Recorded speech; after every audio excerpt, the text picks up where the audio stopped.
Hey, what's up, everyone? And welcome back to Cinematic Reviews presented by Quantum Podcasts. As always, I will be your host, Chris, and this is the show about all things movies and TV.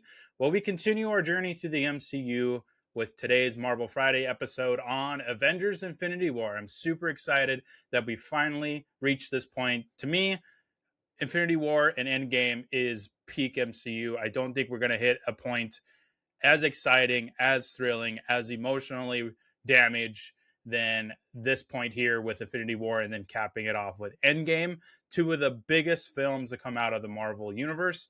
And I'm just super excited that we are finally here on Marvel Friday.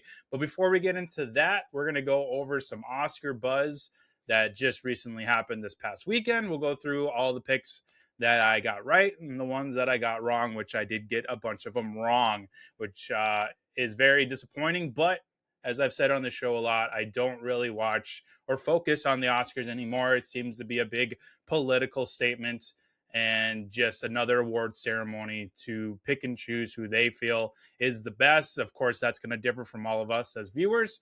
And I'm sure some of the critics themselves even differed from each other on 2025's best movies of the year and the best performances of the year as well. So we'll get into all that in a second, but a couple of reminders first. You can watch the show every week at youtube.com/the cinematic reviews. You can also listen to the audio version on your favorite podcast listening service. It's a podcast that has reached around the globe on all continents, so go ahead and check that out. You can also check out the social media pages on X, Instagram, and Facebook. I've been posting a lot about the new Spider-Man trailer that has recently dropped the other day, so there's a lot of cool stuff there. I even posted the trailer itself, so if you want to go to one of those pages and watch the trailer, go ahead and do that. And also check out all the other Quantum podcasts out there with the End Zone Report, the football podcast that we do every year. We're going into year 2 now, and we're going to come out with some new episodes coming in April in anticipation for the NFL draft. And then we'll do an episode, one episode in May, one episode June and July. And then in August, we'll go back to one episode a week as we get into the 2026 season. Also check out the Quantum Flash Gaming channel on Twitch and YouTube. That's where I will game it up on PlayStation. Been doing playthroughs on Spider-Man, speaking of this new Spider-Man movie, where I've been doing gameplay through that in anticipation for the new Wolverine game coming out in September. And then I've also been streaming on Marvel Rivals and Battlefield 6. So check that out. A lot of content coming from Quantum Podcast, so go ahead and check those out as well. Well, with that, let's head over to the news and reactions with the Oscars.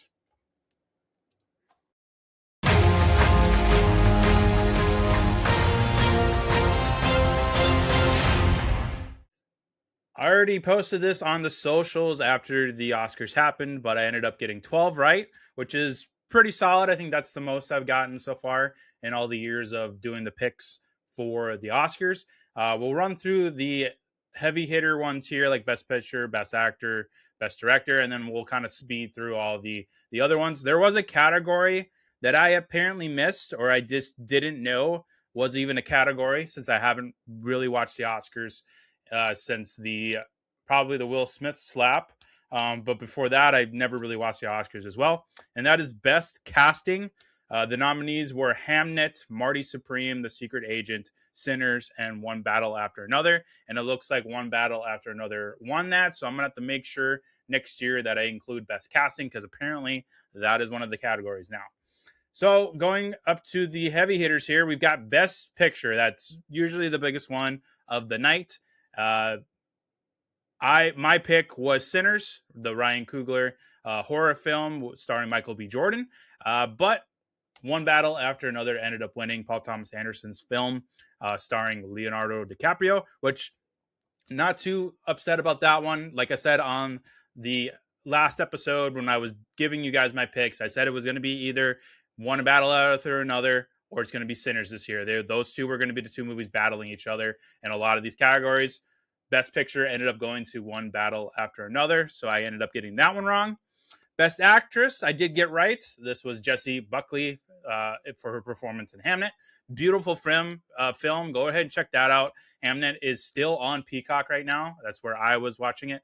It's a really good film about William Shakespeare and the romance that he started up with Jesse Buckley's character. So, but I got that one right. I was pretty happy there. Another one I got right was Best Actor. Michael B. Jordan won with his performance in Sinners. That was a no-brainer to me. As much as I would have liked my dude Leo DiCaprio to get this felt like Michael B. Jordan's year. There was nothing but praise for his performance in Sinners as both Smoke and Stack, the twin brothers in the movie.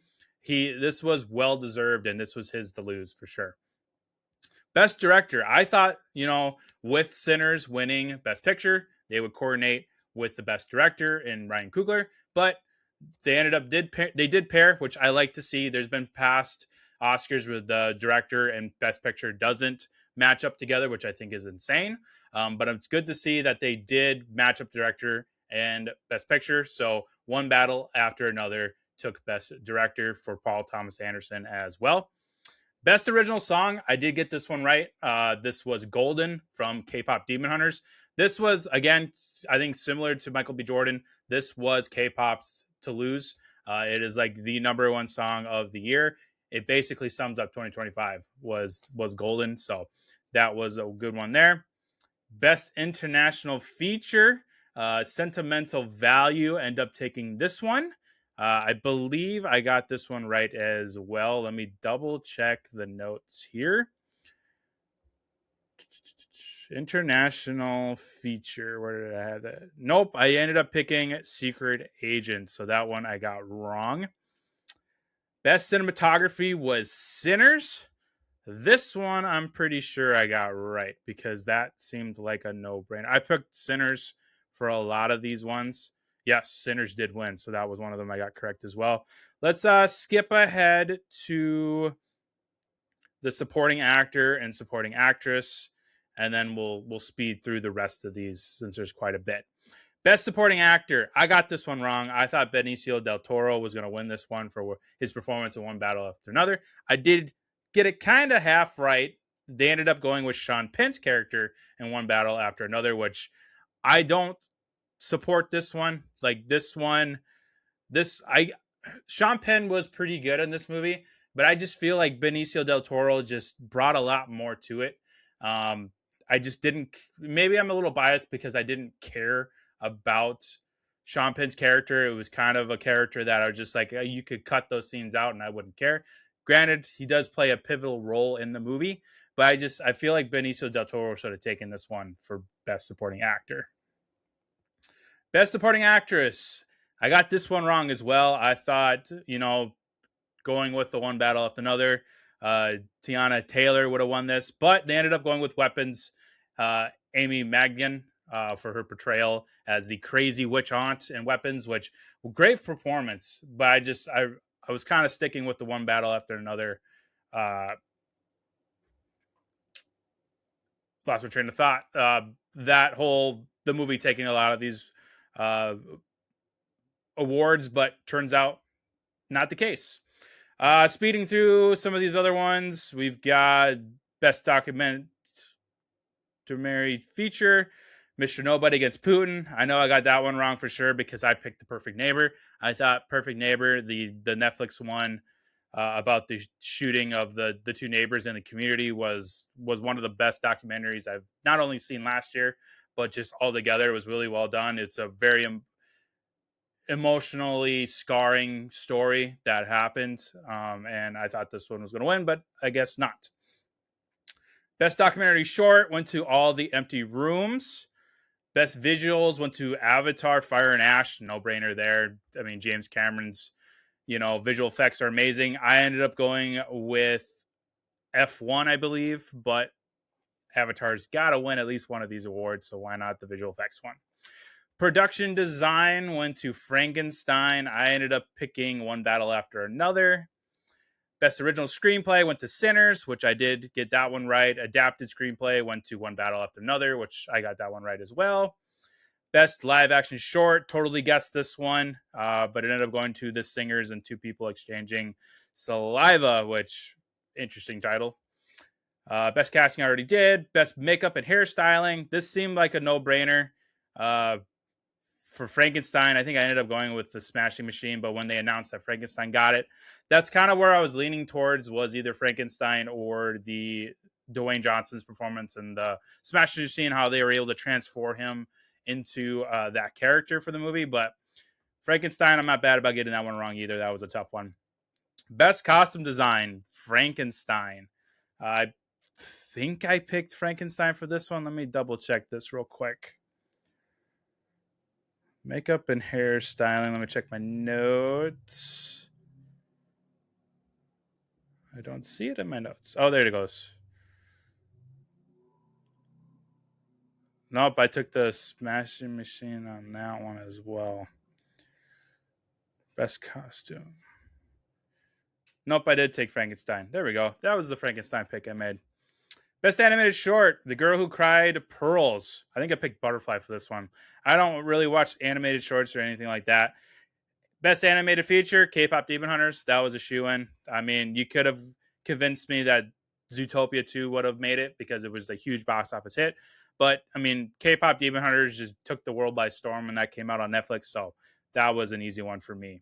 So that is the Oscars. Again, I don't care much for the Oscars. That's why I created my own award show for the podcast, Cinematic Awards, which we'll be doing again this year. We got a lot of movies, a lot of great performances already, plenty of more down the road. We'll see who ends up being the best picture in the Cinematic Awards this year. But go ahead and check out all the Oscars. I posted all my picks on there, and like I said, I got 12 of those right out of all those categories, and I'll be sure to make sure I get the Best Casting Award in there next time, since that apparently is a award. So with that, let's take a quick break, and then we'll get into our feature film of the day, Avengers: Infinity War.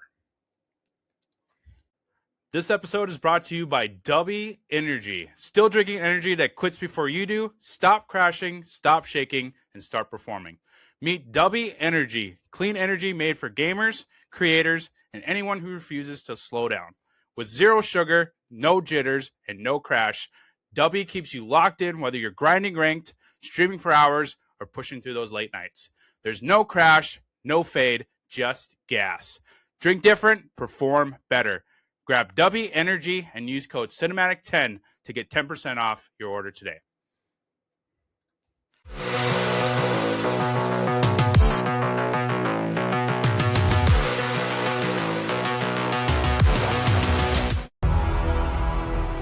In time, you will know what it's like to lose. To feel so desperately that you're right, yet to fail all the same.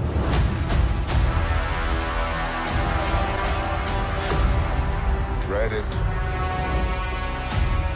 Run from it. Destiny still arrives.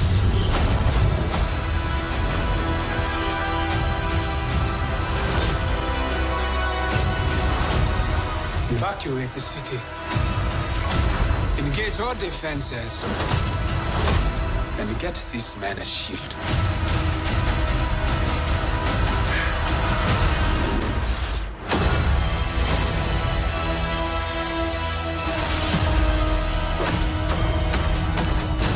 Fun isn't something one considers when balancing the universe. But this does put a smile on my face.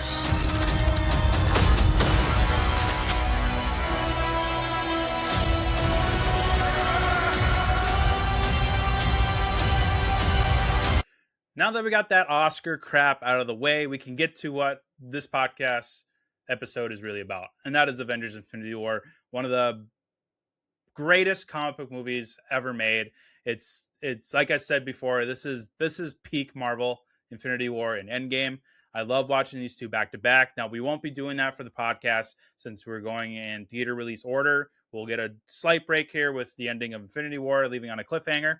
We'll get into Ant-Man and the Wasp, and then we'll get into Captain America, and then we'll return to this story with Avengers Endgame in a couple weeks. But Avengers Infinity War came out on April 27th, 2018, just a few months after Black Panther came out.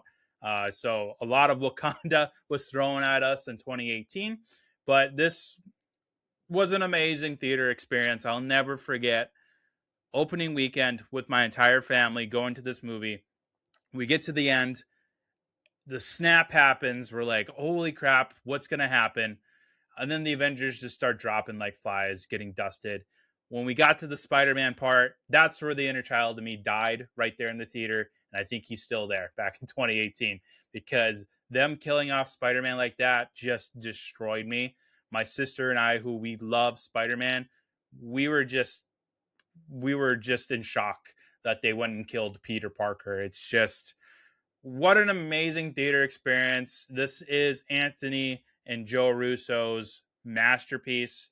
Uh, but you can't have Infinity War without Endgame. You can't have Endgame without Infinity War. I know one of the first episodes of Cinematic Reviews was putting Infinity War versus Endgame, and I still stand where I am today. I like Infinity War just slightly better than Endgame. I think it's a better movie. It's a darker movie for sure. I know towards the end of Endgame it gets pretty dark there, but this is one of the more serious and more dark, and just the stakes are as high as they ever been with the Avengers, and they go up against Thanos. Great performance by Josh Brolin, who we'll get into it even more when we get to the villain scale. I mean, it is named after Thanos as the greatest MCU villain put on screen. And we're finally going to get to talk to him even more as the main villain in this movie. We're going to have a lot more to talk about him in Endgame, but he did a fantastic job. Everybody in this movie did a fantastic job, from Robert Downey Jr.'s Iron Man to Chris Hemsworth's Thor, Chris Evans as Captain America, Tom Holland's Peter Parker, like even the side characters with Don Cheadle coming back as Rhodey. You have Sebastian Stan coming back as a Bucky. It's just all around great performances by everybody. They all had the right amount of screen time. They were all written very well. They all were into the teams. The way they chose the teams to get split off made total sense. You know, throwing Tony with Star-Lord was incredible writing. Throwing Captain America and Scarlet Witch together with Vision, and that whole storyline was awesome. You know, you've got Tony interacting with Doctor Strange at the very beginning. It's so good, and the teams made sense when you look at them on screen and on paper. Just a lot of fun, but again, very serious. Stakes are high. Dark movie. It's just really, really awesome. It sounds like Avengers Doomsday is going to be the darkest of the Avengers films, which I believe. They're really hyping up the Doomsday storyline, and I'm super excited for that. I think we're going to get a lot of Infinity War vibes from Doomsday, and not just because the same directors are coming back, but I have this feeling by the way that they're promoting this and teasing Doomsday that it's going to have Infinity War vibes to it, and we're going to get some kind of cliffhanger to lead into Secret Wars, which will probably be more of an Endgame vibe. But Infinity War is just fantastic. We'll run through a brief synopsis here, and then we'll get into the cast, and then we'll get into all the categories today. So, brief synopsis: the Avengers and their allies must be willing to sacrifice all in an attempt to defeat the powerful Thanos before his blitz of devastation and ruins puts an end to the universe. That is the synopsis from IMDb. That's where I read all these synopses from. I really like this one because it's such a, like I said, a serious tone to the movie. And it's incredibly, that's the gist of it. You know, the Avengers are willing to die to protect the universe from Thanos, who is trying to get all the Infinity Stones so that he can wipe half the universe away and the other half can thrive. Because that is his mentality, is that, hey, the universe is overpopulated. We have limited resources. So the only way to do this is to kill half of the population so that the other half can thrive. You know, sacrifice the many to let the few thrive in this universe. It's what he did on his planet Titan. And now this is what he wants to do for the rest of the universe. So very, very high stakes here. So looking at the cast, we're going to blitz through this. There's a lot of cast members in this. Basically, a lot of the side characters that we've met throughout the entire MCU, these first three phases, ended up in this movie at some point. We've got Tony Stark, Iron Man, played once again by Robert Downey Jr. He's amazing in here. I love the comedic beats. I love the seriousness. This is his movie. Him going up against Thanos, this all led up to here. Ever since the events of the first Avengers movie has led up to this point where he comes face to face with how he says, "My only curse is you," which I'm stepping on favorite quotes here, but that is the quote that always sticks in my mind the most from this movie. is Tony facing his demon ever since the first battle in New York in 2012, and now he has come face to face with Thanos, and he's ready to die to protect the universe. Steve Rogers, aka Captain America, played again by Chris Evans, who's amazing in here. He looks a lot different now. He's got the beard, he's got the long hair, he's got the worn out Captain America suit with the star ripped off of it because he's now kind of exiled himself away from the Avengers, but he's still underground doing what he needs to do. The government is on his tail. You get that really cool interaction with him and Thunderbolt Ross where he's like, I'm tired of this fighting between us. We need to come together and we need to save the universe. And I'm done asking for your permission to save the world. I'm just going to do it. So it was really, really awesome. Peter Parker, aka Spider-Man, played once again by Tom Holland, who is my favorite Spider-Man. I've said it numerous times on this podcast. This movie really just emphasizes it even more. He is so incredible. When he's fighting Thanos, it's crazy to think that this is a 15-year-old kid going up against this giant godlike alien, and he is just laying waste to him. It's really, really incredible. Wanda Maximoff, played by Elizabeth Olsen once again. She has a heartbreaking story in this one, and Elizabeth Olsen did a fantastic job with her performance. Not willing to sacrifice Vision, but then when she gets to that point where she realizes that she has to, and you get that emotional moment where she kills Vision to save the universe, and she's just completely devastated. At that moment where Vision is, where she's using her powers and it's slowly destroying the Mind Stone out of Vision's head, with the music tied in with the performances by Paul Bettany and Elizabeth Olsen, is just fantastic. Bruce Banner, aka the Hulk, played by Mark Ruffalo once again, but it's mainly Bruce Banner. There is no Hulk in this movie, really. You get him at the very beginning of the scene, gets his ass kicked by Thanos, then he's hiding for the rest of the movie. So it's all Mark Ruffalo in here. But they managed to make him relevant. He was very involved with figuring out the best way to defeat Thanos. He gets to go into the Hulkbuster, which is a great moment when he's fighting in that battle on Wakanda. Vision, played again by Paul Bettany. Like I said, he's carrying one of the Infinity Stones, so he is somewhat of the MacGuffin of the movie, and they have to protect him. They go to Wakanda to get the stone ripped out of him, but then eventually Wanda has to kill him. Great performance by Paul Bettany. I love his Vision. Natasha Romanoff, aka Black Widow, played by my gal Scarlett Johansson. Terrific. She's got the blonde hair in here, which was a huge change. A lot of people were pretty pissed off when this movie was coming out. We're changing the red hair to the blonde. I say leave my lady alone. She can do what the hell she wants with her hair. I think she was fantastic in here. Clint Barton, aka Hawkeye, was not in here, but he was mentioned, so I put him on the list. Turns out that him and Scott Lang took a deal with the government, and now they are under house arrest. But they mentioned him by name, so I wanted to include those two as well. Paul Rudd, of course, playing Scott Lang, aka Ant-Man. Black Panther, played by Chadwick Boseman. We talked a lot about him on last week's episode with Black Panther. Great performance again by him.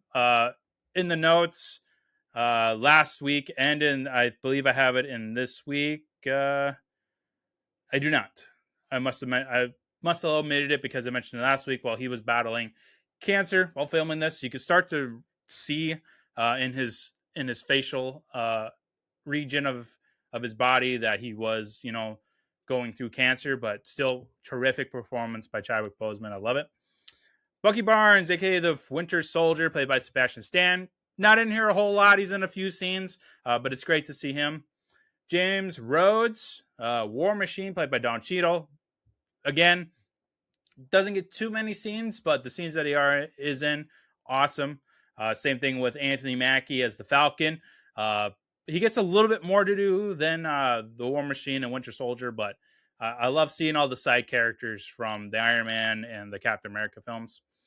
Peter Quill, aka Star-Lord, played by Chris Pratt. You get the really funny and comedic interactions with him and Tony. That scene in the donut ship where they're going back and forth, and Doctor Strange is like, "Let me ask you this, what master do you serve?" And Chris Pratt's like, "What am I supposed to say? Jesus."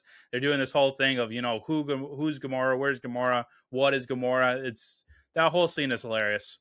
Speaking of Gamora, Zoe Saldana back in green. Unfortunately, she bites the dust, but not like everybody else. She gets thrown off of a freaking cliff by her own stepdaddy, which is freaking nuts. That was, again, one of the most emotional, gut wrenching moments uh, in the MCU. You know, you get to that point of the movie where they're in Vormir. You know, you have Red Skull who came back. He's apparently been there the entire time since the events of Captain America, the first Avenger. He's explaining to Thanos that, hey, in order to get the Soul Stone, you must lose that which you love, which means basically exchanging a life for a life. Well, Thanos gets this idea of, hey, I love Gamora as a daughter. I'm going to sacrifice her ass and throw her off this pretty cool cliff, and I'm going to get this fancy new stone. Pretty messed up, but it's really, really emotional, and it's just so gut wrenching to see this character just get demolished like that. And it gets kind of wonky with her character going on, where they end up plucking her out of 2014 and Endgame, and then now she's Gamora in this present timeline. I get it. We needed that stakes to push, some motivation into the Guardians of the Galaxy. I wish, as much as I love Zoe Saldana, I would have kept her dead. I think that preserves that moment in this movie more. When they bring her back in Endgame, I mean, it makes sense with the time travel, but send her back to the past. Like, don't pluck her out of 2014 and into this new time period. It just messes it up, and it kind of taints her death, honestly, in this movie. Drax, played again by Dave Bautista. He's hilarious, with the lines of, I'll do you one better. What is Gamora? Just stupid crap like that, but it's hilarious. Rocket Raccoon, played by Bradley Cooper. He spends a lot of his time with Thor, and along with Groot, played by Vin Diesel once again. I love his kind of buddy friendship with Thor at Nidavellir, the heart of the star that creates all these awesome weapons. That's where he goes to get Stormbreaker. But like I've said during the Guardians of the Galaxy episodes, Rocket is my second favorite character out of the entire MCU behind Tom Holland's Spider-Man. So seeing him interact with the Avengers now is just really awesome. Thor, of course, played by Chris Hemsworth once again. He gets a lot to do in finding Stormbreaker and getting a weapon powerful enough to defeat Thanos, which he does. He's able to summon the Bifrost. That's how he gets from Nidavellir to Wakanda. He ends up throwing that freaking axe into Thanos' chest, which I don't understand why he's not dead, but he isn't. He's able to heal of his wounds somehow. We'll return to that in Endgame, of course, but Thor has a really, really important role in this movie, and Chris Hemsworth kills it as Thor. Loki, only for the first part of the movie, played again by Tom Hiddleston. He, again, like Gamora, bites the dust, but not in the way like everybody else. He gets choked out by Thanos, and not in a fun way. It's weird that it sucks that Loki was dead. He was this mischievous piece of crap that just tormented Thor the entire time up to this point. But then you realize that he does truly believe in Asgard. He believes in the people of Asgard. He believes in his brother. And so he sacrifices himself in a way. It was interesting how this played out, but it's still gut-wrenching to see Tom Hiddleston die. Of course, they end up bringing him back again via Endgame, and now he has 2 seasons of his own show. Gets kind of messy when you start killing off characters and bringing them back through the multiverse.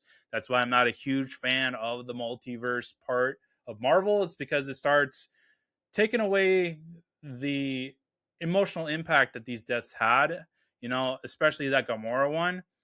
But hey, I get it. Comic books are always bringing back characters or changing storylines. I get it, but it's interesting, and it just kind of sucks. And then lastly, I've already talked about him briefly, but then we'll get more into him, of course, in the villain scale. But we got Thanos, played by Josh Brolin, who is freaking amazing. I love his performance as Thanos in here. The directors, I've already mentioned them, Joe and Anthony Russo. They are the kings of Marvel, if you ask me. They did previously The Winter Soldier, Civil War. Now they went on to do Infinity War and Endgame. Now they're coming back for Doomsday, and I'm super excited. I love their style. I mean, I love all the other movies that they've done too. They've been doing a lot for Apple TV and Netflix, with The Gray Man, with Cherry, also starring Tom Holland. They just recently did The Electric State with Chris Pratt and Millie Bobby Brown, which I enjoyed. But this is their Mona Lisa, Infinity War and Endgame. This is what they will be remembered for. This is their masterpiece. It's just a terrific movie going experience. Infinity War and Endgame. It's such a good part 1 and part 2. Now, originally, I don't know if you knew this, but this title of the movie was originally going to be Infinity War Part 1, and then they were going to name Endgame Infinity War Part 2. But they thought that's kind of cheesy. Let's change it up a bit. So they just left this one Infinity War, and then they left the second movie untitled because they didn't want to spoil the ending of this movie where Doctor Strange actually says the words, "We're in the end game now." So then I think it was a couple days after this movie premiered in theaters, they announced that the next Marvel movie will be Avengers Endgame. So little fun fact aside from the other fun facts. I don't think I had that one in my notes. So I just wanted to make sure I did mention that originally when they first announced that the Russo brothers were going to do the next 2 Avengers movies, it was going to be the Infinity War story in part 1 and part 2, but they ended up just cutting out the parts and then leaving it title by title, which I like. It's cleaner when you don't put the parts in there. That's why I'm glad that they decided to do Avengers Doomsday and Avengers Secret Wars instead of what it was rumored to be Secret Wars Part 1, Secret Wars Part 2. So the Russo brothers are really good at picking their titles carefully and having some meaning behind it. Couple more notes before we get into the categories today. This one note I just have: no Hulk, no Vision. I mean, you kind of have to. So the beginning scene with Thanos kicking Hulk's ass in Thor's ship was really cool. Really cool action. You got these 2 big monsters. I mean, Thanos is just as big as the Hulk right now, but he whoops his ass. Like the Hulk didn't stand a chance against Thanos, and then he got all scared, and then he hid inside Bruce Banner. So, and I get it, they had to nerf Hulk because this movie would have been over in a jiffy. It's movie bullshit is how I call it. Same thing with the Vision. They had to cripple him. So what do? They make him get stabbed through the freaking side and the freaking chest by a couple of Thanos' goons to weaken him so that he doesn't go God mode and end the story too quickly. Again, like I said, movie bullshit. But hey, you got to keep the story interesting. Otherwise, people are just going to get bored. That's what sucks about having, Captain Marvel in this universe. Adam Warlock now. These super power beings. The same thing that's probably going to happen with Mr. Fantastic and Invisible Woman's son, Franklin Reeds, who is considered by many, if not everyone, to be the most powerful being in the Marvel universe. And now he's a part of the MCU, and you have to kind of pick and choose where you have him go God mode and when you nerf him to make the story interesting. It's very tough to write these characters like the Hulk and the Vision because their powers are just so strong. Same thing with Captain Marvel. Granted, that's probably a poor example because I think they could have written her better and utilized her better. It's just I'm not a fan of Brie Larson as Captain Marvel, but I'll save all that stuff for the Captain Marvel episode. But I just wanted to. That's one of the things I remember from this movie the most is that they had to nerf the Hulk and nerf Vision to make this story a little more interesting, keep the stakes, as high as they can be. Otherwise, it would have been over pretty quickly. Then the last note I have, and this is how I have it word for word. Star-Lord is a dipshit. That's what I have here in my notes. And that is exactly how I saw it when I watched this movie for the episode today. Star-Lord is a dipshit. He's the reason why half the universe got snapped, because he can't control his emotions. Now, I love Chris Pratt's performance as Star-Lord. I'm sure he had some input on this. I would have written it differently. I get it. They needed the Avengers to lose. but you probably could have done it a little bit better than to have Chris Pratt lose his freaking mind over his, how does he put it, one night booty call is what he calls his girlfriend. Like it, and I get it,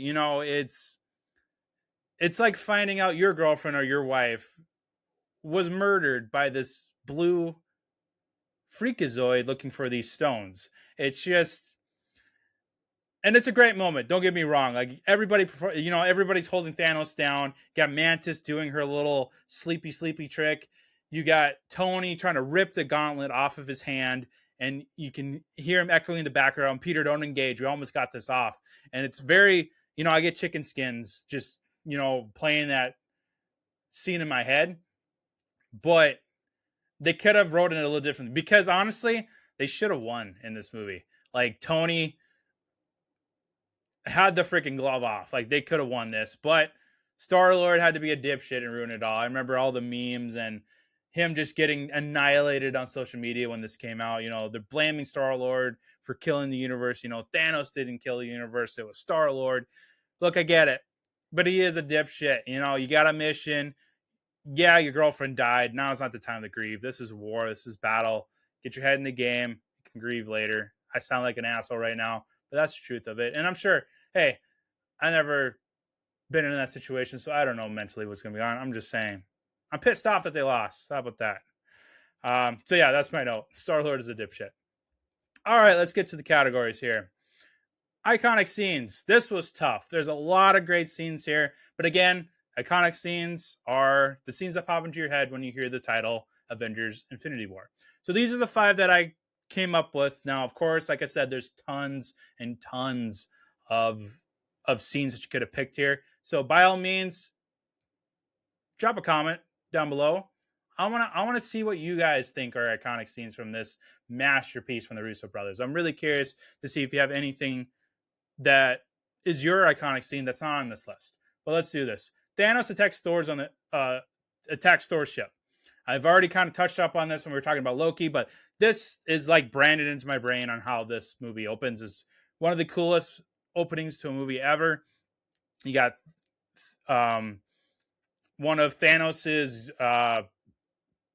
children speaking, oh, you've had great sacrifice. We thank you for sacrificing your life. And Thanos, we praise you. Yada. Shut the hell up. Squidward.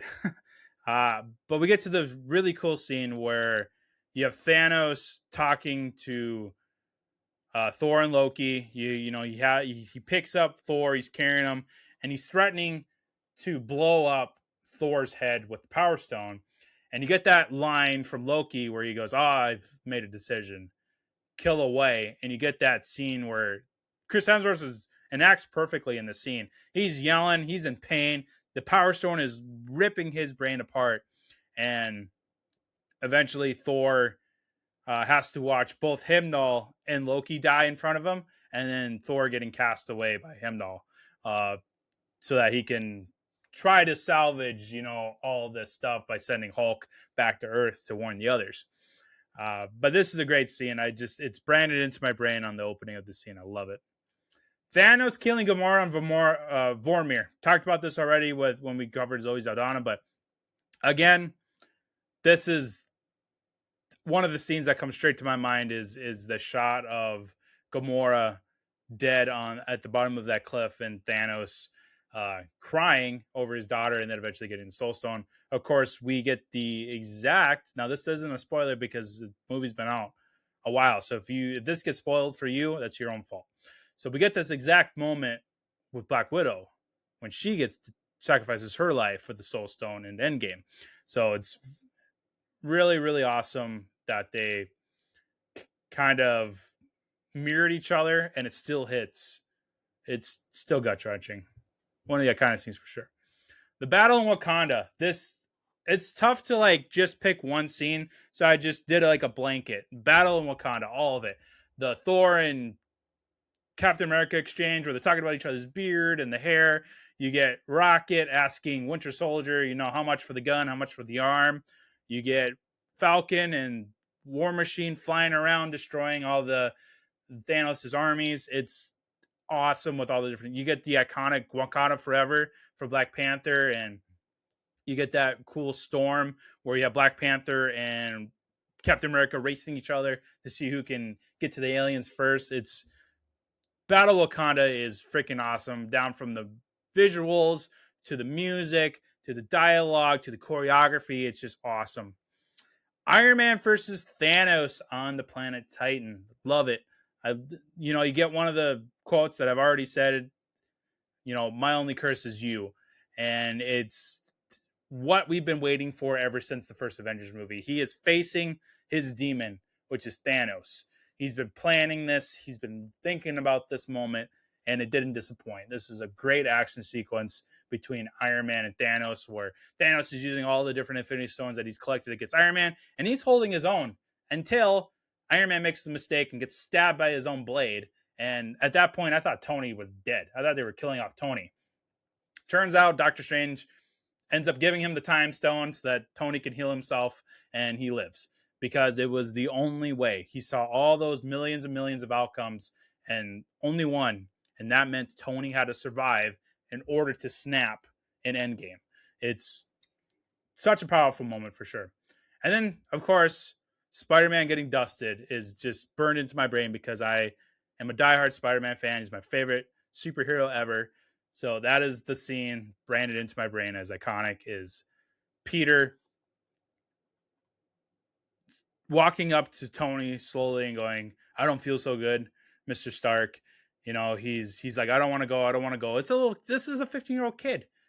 He's dying, and Tony's got to sit here and hold him while this kid that he's treated like a son is dying right in front of him. And his last words are, "I'm sorry." It's not, I want Aunt May, I don't want to go. It's, "I'm sorry," because he felt like he failed Tony. And it's such an incredible moment. I love it. It's one of the best scenes in Marvel for sure. Is that interaction between Tony and Peter, this father and son figure that they've created since Homecoming. It's, well, really Civil War, but you really get it in Homecoming. It's a really powerful scene. I think for me, iconic scene, the one that comes to my mind the most is that Spider-Man dusting scene. Close second will be Iron Man versus Thanos because I love watching that scene. I catch myself all the time just watching that fight on YouTube. It's just really, really well done. Robert Downey Jr. did a terrific job in there because this is his story. I get it. It's also Thanos' story, but this is Iron Man's story, Infinity War. This is everything is led up to this. And Robert Downey Jr. didn't disappoint whatsoever. He was terrific in this movie. We got a new segment on today. And when I was rewatching this film, I just thought of something. And this is let's fucking go moments, from Deadpool and Wolverine, where the tagline of the movie was "Let's fucking go" from Wolverine. Well, we're bringing it to the podcast. Let's fucking go. So these are the let's fucking go moment nominees. 1, Black Panther, when he says Wakanda forever. That is one of the most get hype moments in the MCU, where you want to just run through a wall for Chadwick Boseman when he's walking up slowly through the ranks of the Wakandan army, and he's looking around, and he crosses his hands, like they do in Wakanda, and he goes Wakanda forever, and the mask comes out. It's you want to run through a wall for Chadwick Boseman when you hear that. It's so good.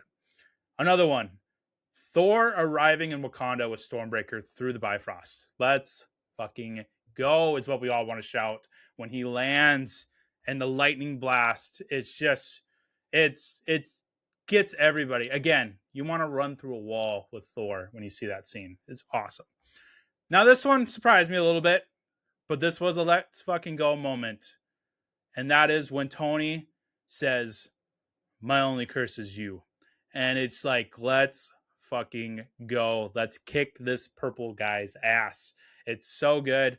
It gets me hyped every time. I want to run through a wall with Tony in that moment. My only curse is you. It's so good. So that is your let's fucking go moments. Nominees. I'm going to go with Thor arriving on Wakanda as the as the let's fucking go moment of Avengers Infinity War. Again, drop a comment below and what was your let's fucking go moment for Avengers Infinity War. I'm really curious to see what you guys think. So, but that is mine. Thor arriving on Wakanda with Stormbreaker via Bifrost. Really good. So, new segment. We're going to do that on every Marvel movie now going forward. Favorite quotes. This was tough, so I tried to keep the list a little bit short just for time's sake. This first one, I've said it 1,000 times already. Tony Stark, my only curse is you. Steve Rogers, I am Steve Rogers when he's answering to I am Groot. Hilarious. T'Challa, Wakanda Forever, of course. We got to put that one in there. Thor, when he lands on Wakanda, he goes, bring me Thanos. That's a great one there. This one always pops into my mind. This might be an odd one, but I had to put this on the list from Thanos. All that for a drop of blood. You know, Iron Man's using all the gadgets he can from his nano suit, which is really cool in here. And he grabs the drop of blood from his cheek, and that's when he says all that for the drop of blood. Just a real villain line for sure. Another one from Thanos. I'm sorry, little one. Because of this movie, my brother, one of my brothers, actually calls our youngest sister Little One because of this movie. It's just kind of his nickname for her. Peter Quill. Oh, what master do I serve? What am I supposed to say? Jesus, of course, responding to Doctor Strange's "What master do you serve?" question on the donut ship. This one from Rocket. How much for the gun? How much for the arm? Oh, I'm gonna get that arm. I just love Bradley Cooper trying to get Winter Soldier's arm. Tony Stark, a couple of these from him. I'm sorry, Earth is closed today. I love that when Thanos' children, I can't remember their names. Did I even write them down? I don't. So they have Thanos' children, but it's the one that, is making a speech. You know, we've come for the stones. You know, your sacrifice is greatly appreciated. But then mid-sentence, Tony's like interrupting him. Hey, I'm sorry, Earth is closed today. Pack it up and go home. Then Doctor Strange starts talking, you're trespassing on this Earth. And then that's when Tony butts in. That means get lost, Squidward. I love that because, well, he actually looks like Squidward. This one from T'Challa. Evacuate the city, engage all defenses, and get this man a shield, as he points to Captain America. Of course, in the trailer, that's they kind of break it up there, but that's a great. That could actually be kind of that'd be a great nominee too for Let's a Fucking Go moment where he goes, you can get this man a shield, and it turns the camera to Chris Evans and he gives him that nod like, let's go. So maybe that's one of your Let's Fucking Go moments in the movie. And then, of course, from Peter Parker, I'm sorry, his last words to Tony as he gets dusted. Just gut-wrenching. Fun facts. Again, I had to try to cut this down a little bit for time, but there's some interesting ones here. Tom Holland was not allowed to read the script for this movie since he revealed too many secrets for Spider-Man Homecoming. In one of the promotional videos for the movie, several of its cast members are in an interrogation room refusing to reveal any spoilers, and Holland's mouth is taped shut. I remember watching that video. That was pretty hilarious that they had to literally tape Tom Holland's mouth shut because he could not stop spilling the beans, which, hey, he's a kid. He's excited to be Spider-Man. I know he didn't do it on purpose. It's just a funny gag that they do. Mark Ruffalo also revealed that he was given a fake script due to his habit of accidentally spoiling past Marvel movies. He jokingly claimed in an interview that the fake script was better than the real one. I doubt that, but that's pretty funny that Mark Ruffalo too is really bad at spoilers, so they had to give him a fake script. Tom Holland said that although he is a big fan of Chris Pratt and loved working with them, their scenes together were often challenging. Pratt's tendency to joke in and out of character made it hard for Holland to keep a straight face at times. Not only is that the story on this movie, but everything that Chris Pratt is a part of. He does a lot of ad-libbing, I guess, and jokes around a lot on set. And some of his fellow cast members have come out and said, it's tough because he's so funny in a good way. It's tough for those serious moments, but I'm sure Tom Holland's coming from a very heartwarming place when he says that. Josh Brolin acted in this movie with a foam headpiece that was the size of Thanos' head, with a camera on his face for visual effects. He also had to wear various foam parts depending on what the scene called for, so the other actors didn't get too close to his real body, and so Thanos' scale was retained. So, kind of similar to James Spader. You remember when I mentioned on the Age of Ultron episode where he had to wear, the long pole with the tennis ball in the eyes to get the height of Ultron right? Very similar here with Brolin, where he's walking around set with a foam headpiece of Thanos so that they can get the size right, because he is a lot bigger than some of the other cast members. Thanos was originally going to walk through a river of his victim's blood during the Soul Stone sequence, but Marvel decided to tone down his darkness. Obviously, it's a family-friendly movie. They're not going to do that. Similar to the fun fact that I'll repeat again in the Endgame episode, where one of the ideas kicked around was when Thanos, 2014 Thanos, shows up from the quantum realm portal that he's able to time travel through. He was supposed to have 2014 Cap's head decapitated and thrown at the feet of the Avengers. Of course, Marvel said absolutely not. So, there is a line that they weren't willing to cross in these Avengers movies. The Russo brothers originally confirmed that Captain Marvel would be in this movie. However, co-director Joe Russo later declared that the character would not, and she would instead make her debut in her own movie. The character would, of course, have a major role in Avengers Endgame once her debut movie comes out. That was smart to do that because they had so many other characters in this movie. Throwing in a new character as powerful as Captain Marvel would have been kind of messy. So I'm glad that they decided to save her for the second half of the story. Although not explicitly stated in the movie, Corvus and Proxima Midnight of the Black Order are husband and wife. So those are the two that go after Scarlet Witch and Vision. They're actually married. Didn't know that until I read that fact. So that completely changes my next viewing of the Avengers Infinity War. I guess there's some moments there where you can kind of tell that they have a bond, but with them being the children of Thanos, I thought maybe it was more like a brotherly sister thing. But I guess they are husband and wife. There are close to 3,000 shots in this movie, with almost 2,900 of those being visual effects shots. So there's a lot of visual effects in this movie. Originally, the colors of the Infinity Stones are: the Soul Stone is actually green, the Time Stone is actually orange, Space Stone is purple, Mind Stone is blue, and the Reality Stone is yellow, with the Power Stone being red. Now, with the MCU, they changed those quite a bit. So in the MCU, as you know, the Soul Stone is orange, Time Stone is green, Space Stone is blue, Mind Stone is yellow, Reality Stone is red, and Power Stone is purple. So they really changed those up. I thought I'd kind of throw out a comic book fun fact there for all the diehard comic fans out there.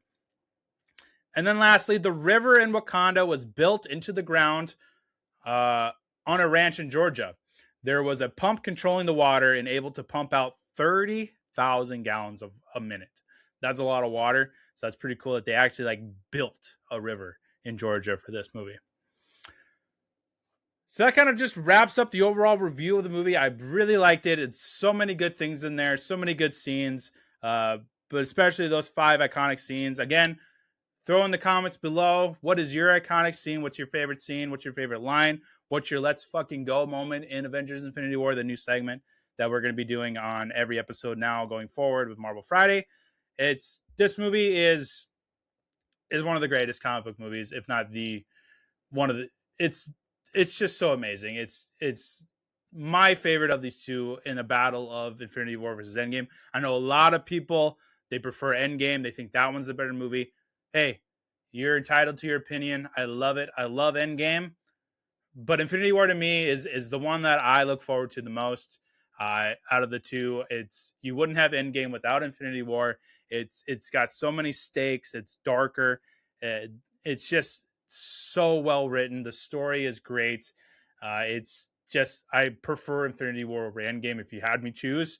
But this is such a great double feature to watch back in 100 times over. I just really, really love this movie. So let's end the episode like we always do with the rankings.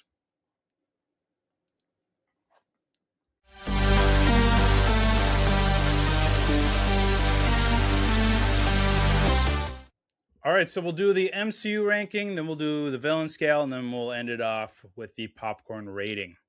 So the MCU scale, or the MCU ranking. I put in Avengers Infinity War at number 3. For the longest time, this was my favorite Marvel movie of all time until Spider-Man No Way Home came. And then that was my favorite. That is sitting here at number 2. But it was my number 1 for a long, long time. Then it was Deadpool and Wolverine. After a couple of rewatches of Deadpool and Wolverine, I had to put that as my number 1. So we'll see if that changes with the No Way Home episode and the Deadpool and Wolverine rewatch episode on our journey through the MCU. Number 4, right below Infinity War. This is where I put Endgame. It's top 5 for sure. I really love Infinity War. I will always rank that over Endgame, but they're going to be right next to each other in those rankings. Nothing will ever come between them. They belong together in the rankings. They will always be back to back. And then rounding out the top 5 is Spider-Man Homecoming. I just love that movie. I had nothing but great things to say about Michael Keaton's performance as Vulture, the bond between Tony and Peter in there. Tom Holland's performance as Peter Parker in there is awesome. I really, really, really love Spider-Man Homecoming. So that is top 5 for sure. So number 3, Avengers Infinity War is where it falls on the MCU ranking. The villain scale. As a reminder, this is where we rate the villain of the Marvel film, where we talk about the motivation of the villain, the costume, and the performance by the actor. So let's get to Josh Brolin. Fantastic. Absolutely love Josh Brolin as Thanos. This will probably be the role, other than probably Sicario maybe, is what he's best known for, will be Thanos. Specifically, I think in this movie, because I like his performance in this movie more than I do Endgame, and that's probably why I prefer Infinity War over Endgame if I had to pick. He is so good. The way he delivers the dialogue, the CGI that they did on him, and Josh Brolin's performance on set with the other characters, it's so great. Just love it. Motivation of the character. He truly believes that he is saving the world, the universe, by killing half of the people on there, because he sees that, hey, we're overpopulated. Resources, we only have so many. So how do we survive? We have to, cut everybody out, half of everybody out, so that we all can thrive. And it's just, he truly, truly believes that. Now, me, I don't condone killing people. Yeah, I see his point. Yeah, we have limited resources. We can only grow so much during a stretch here. There's a lot of people in the universe. We can't just kill them. We just can't. But I totally, totally see where he's coming from. And it's a great way to create this villain, that he truly believes that he is saving the world. And he's trying to get the world to understand that this is how it has to be. Like, I'm doing this for you. And the question that I've always wondered watching Infinity War Endgame is, how did he pick who died? Or did he just snap his finger and just go, hey, cut 50% of the universe's population? Okay, pick it. Letting the stones pick it? I don't know. I've always wondered that. Now I get it. Anthony Joe Russo came out and said that they kind of picked and choose themselves which ones they were going to kill off, so that they can kind of keep the original 6 together, and some of these other characters having, specific roles in Endgame. But, looking at the story itself, as like, did Thanos pick certain people, or did he just leave the stones to the side? It's one of those unanswerable questions, I think, is the best way to phrase it, or the unknowns that kind of rattles in my brain every time I watch this movie. Is like, how did he pick and choose who died? Was it just a Russian roulette where you just like, hey, pick them at random or do eeny, meeny, miny, mo. You know, it's crazy to think, but the motivation, because he truly, truly believes that he's saving the world. And that's a great motivator, great trait to have in a villain. That's why he's marked like the best villain in the MCU because of the way he's written, the way he's performed by Josh Brolin. And the costume's great. You know, I liked, he's in the armor for some of the movie and then he takes it off once he gets the gauntlet. Now in Endgame, that's all he wears is the armor, but I like this costume in here where he doesn't have the armor on. It's very comic booky. And I really like the costume design. So I'm giving it 5 Thanos heads. We have to give Thanos the highest rating on this scale because it's named after him. Thanos heads. So he gets 5 Thanos heads, the highest level you can get on the villain scale because he deserves it. He is like, he's the greatest villain in the MCU so far. I'm very curious to see how Robert Downey Jr. does with Doomsday. In Doomsday as Doctor Doom. Like, is he gonna rival Thanos? Is Thanos still gonna be the king of villains in the MCU? I'm very, very curious and excited to see. And then lastly, but certainly not least, the popcorn rating. You probably already guessed what I'm gonna give it. I'm gonna give it the highest rating. Golden popcorn bucket, baby. This is the definition of a golden popcorn bucket movie. It's got emotion. It's got romance. It's got action. It's dark. It's serious. It's so well written, so well performed. They thought this out. It's a great culmination of, the 10 years that it's taken up to this point from Iron Man 1 all the way up to Infinity War. So great that it's all led up to this moment and it didn't disappoint. It's so well executed. I can watch this 1,000 times and love it even more each time. Golden popcorn bucket with a bullet. Definition of it. Absolutely love it. So that's going to do it for today's episode. Very excited that we finally reached this point in our journey to the MCU, but there's still a lot more to come. We're only on chapter 20. We've only done 20 episodes out of the 50 plus episodes that we will be doing. So we're not even halfway. But Infinity War is the one that I've been looking forward the most. I love rewatching it. It's absolutely amazing. Next week, we're going to jump into, let's take a look at it here, Ant-Man and the Wasp next week. The following week, we will hit Captain Marvel. And then the week after that, we will be doing Avengers Endgame. And then we'll cap off Phase 3 with Spider-Man Far From Home. And then we'll jump into Phase 4, which is where things get really weird and wacky with the multiverse. So lots of great episodes coming up. We'll also mix in Daredevil Born Again Season 2. Once all those episodes have aired on Disney+, we'll do what we did with Wonder Man. We'll kind of jump in the middle of the theatrical release schedule and we'll plug in Daredevil whenever those episodes get released. That's the Marvel Friday episode for the next few weeks. We'll also be doing the Movie Presidents event with White House Down, Olympus Has Fallen, and then with Air Force One. I'll announce the next event after that on one of the Marvel Friday episodes. There's a couple of ideas that I have on the schedule, just figuring out which ones I want to do next. We're kind of juggling between, Back to the Future, Power Rangers, but we'll do all of them eventually throughout the year. It's just kind of picking and choosing which ones I want to do in whatever order. But then we'll also mix in some new releases. We've got the Hail Mary project coming out this weekend. So we'll kind of throw another episode out there in the mix as a new release episode. We'll talk about Ryan Gosling's newest film, The Hail Mary Project, which I'm super excited about, from the author of The Martian. Also, again, check out all the other Quantum podcast creations. We've got the End Zone Report for all you football nuts out there. We'll be doing a couple episodes in April to kick off the 2026 season. And then after that, we'll do an episode in May, one episode in June and July. And then once we get to August, we'll go back to doing an episode a week. Also check out the Quantum Flash Gaming channel on Twitch and YouTube, where I'll be playing through Spider-Man, Marvel Rivals, Battlefield 6. Maybe I'll finally jump into the old Call of Duty and see what's up with Black Ops 7, because I still haven't played that one yet. So a lot of awesome content coming from you.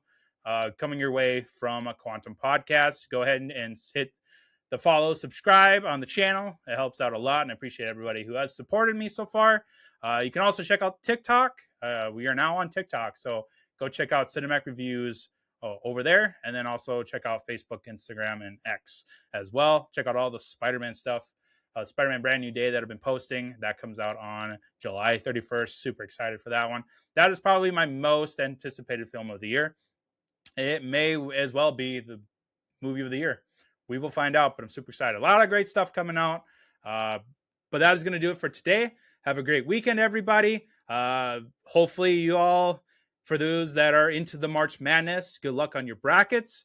I got a couple alerts here while we were recording. Looks like a few upsets occurred, so hopefully they weren't too bad on your bracket. But good luck there. So we will see you all next time on the show.